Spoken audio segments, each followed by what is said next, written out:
What's up, guys, and welcome back. I just got back from a track day last weekend, which was really cool. I got to ride the little Honda Grom on the kart track, which is obviously amazing practice. On day one, I just kind of tooled around for a while, got that knee on the ground, I got the body position going. It was super fun. And then the next day I got the R7 out on the big track and just had a great time. So those videos will be coming up soon, as well as while I was at the track day, I got to talk to some pretty cool people, and I got set up with getting my ECU tuned. So what we're gonna do here really shortly in an upcoming video is we're gonna finally put in the DNA air filter that I purchased for the R7 here. We'll go ahead and get it installed in the bike and ready to go, and then we'll go and get the ECU tuned. But obviously today's video is all about levers for the R7. They finally came in.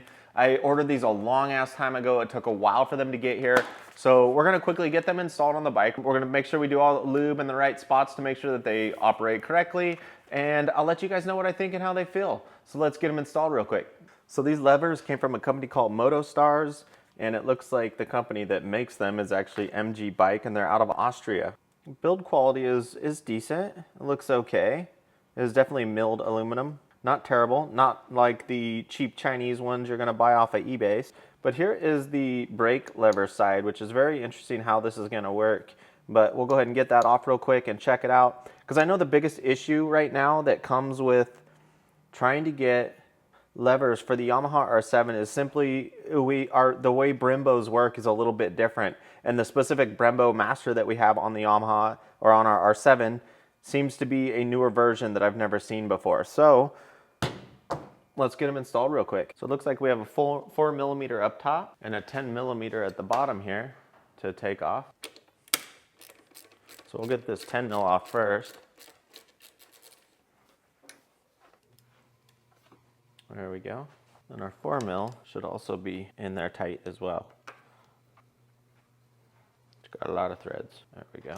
And of course some grease on here, and we will want to apply some more. There we go. So we're gonna need this whole internal piece to go into the other brake lever. So with the stock lever off, you can see that there's another little metal piece in here, and that's really what's holding this piece in. And it has the hole to fit with inside that one as well. So we just need to pound this thing out. A possible way to do that would be with a socket that is the exact same size.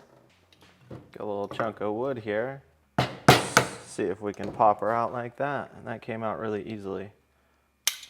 There we go, and you can see this is all greased up. You want to make sure it gets greased up. We'll grease all this up before we put it all back together, and you're going to lose some pieces as it comes apart, so be careful there. We've got this that's going to want to slide out. We'll leave that in place. And then this, which is what's going to force the return of the brake lever. And you can see this brake lever has that hole right there, and that is just for the spring there. So we'll put our spring in like so, match it up, and while we're doing that, we're making sure that this will not fall out. So there we go. Let's push back in place and ready to go.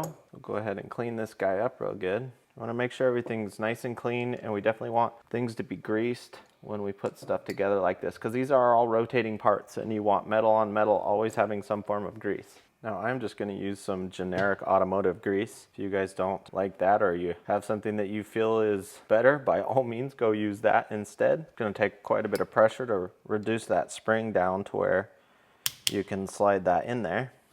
But you can see it goes in there fairly easily.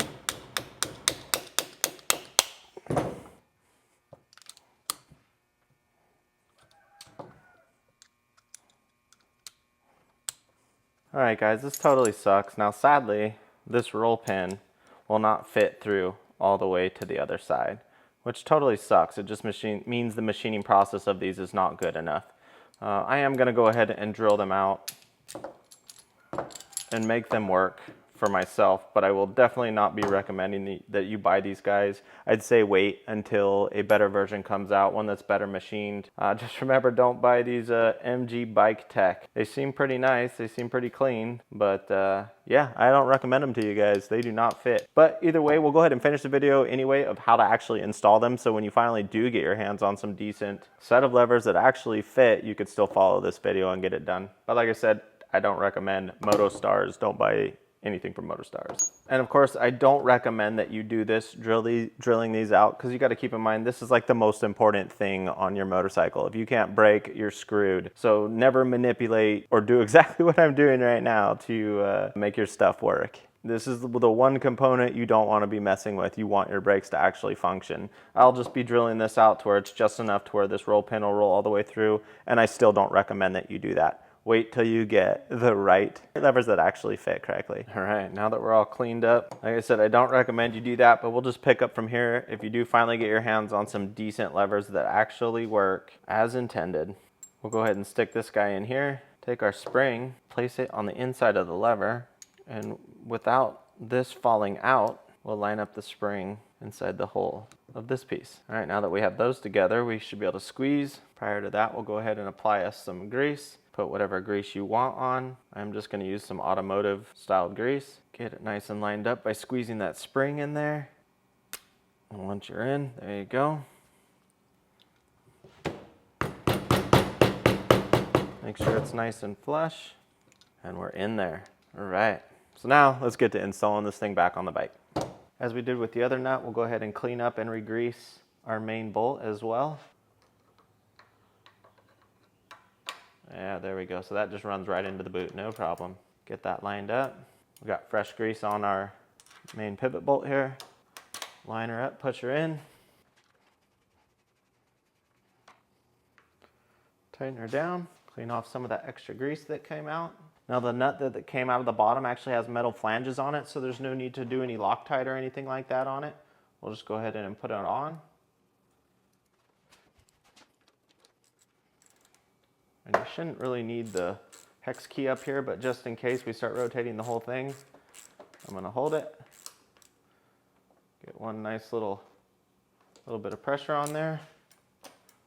And we got good movement. There we go. That's nice, guys. That's actually gonna be really cool. Like I said, don't buy these pieces of crap, but they actually are pretty nice, but you don't wanna be manipulating your stuff like I did, so just wait. Wait until something worthy comes out. Here we go, there's one. Can't even see the silver, which is really cool. In fact, the triple tree has a little silver on it too, so it's okay, but it's pretty hidden. It's cool, I like it. Let's get to the other side, and let's get that clutch lever on there.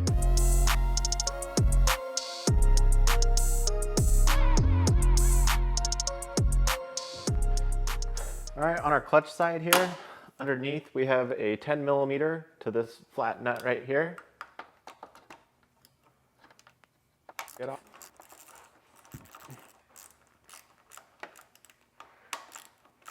Make sure that if this nut starts popping out of play, it'll start spinning. Just make sure it stays down.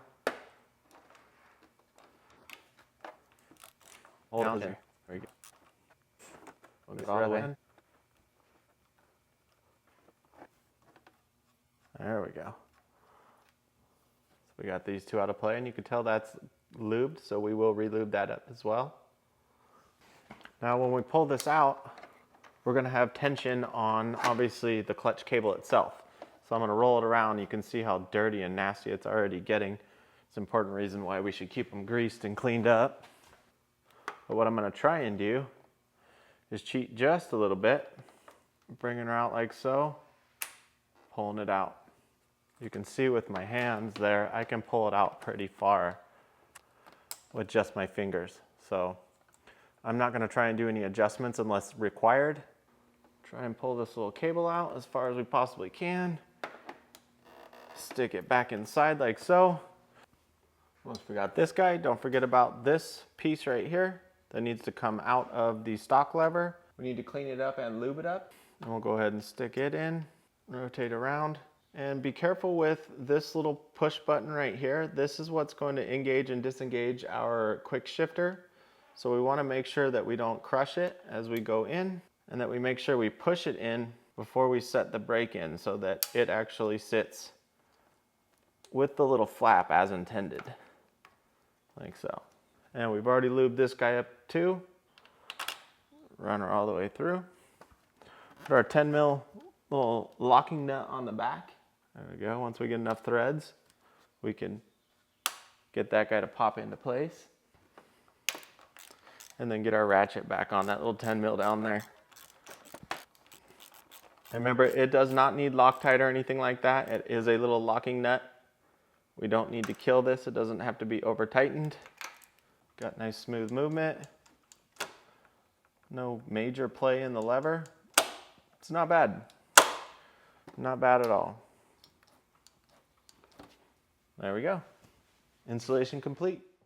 All right, job's done. The controls are on. They look pretty nice. They feel pretty nice. I don't think they're cheap or tacky at all. But like I said, I had to manipulate them, which I don't think you should ever manipulate any control to make them work on any form of a motorcycle. That's just straight up dangerous. I feel fairly comfortable with the small little manipulation I had to do. I'm fine with it on my bike, but once again, I say don't do that to your bike. Do not buy these. This is how you install them. It doesn't matter which version you buy. They're all ultimately going to fit the same, and hopefully you don't have issues like that when you buy a new pair. So I'll keep my eyes open for another set, and I will buy a better set. But for now, these are working fine. And of course, Baumgartner crashed his bike, and I'm gonna go ahead and give him my stock one so he can get his bike going again. And I'm fairly comfortable, like I said, with what I did with these. I think they'll be fine. Thanks again for watching, and we'll be doing the DNA air filter next week, so we'll get that thing installed, and then we'll start prepping and planning for the ECU tune. So I'm looking forward to that. Thanks again, guys. We'll see you next week. Peace.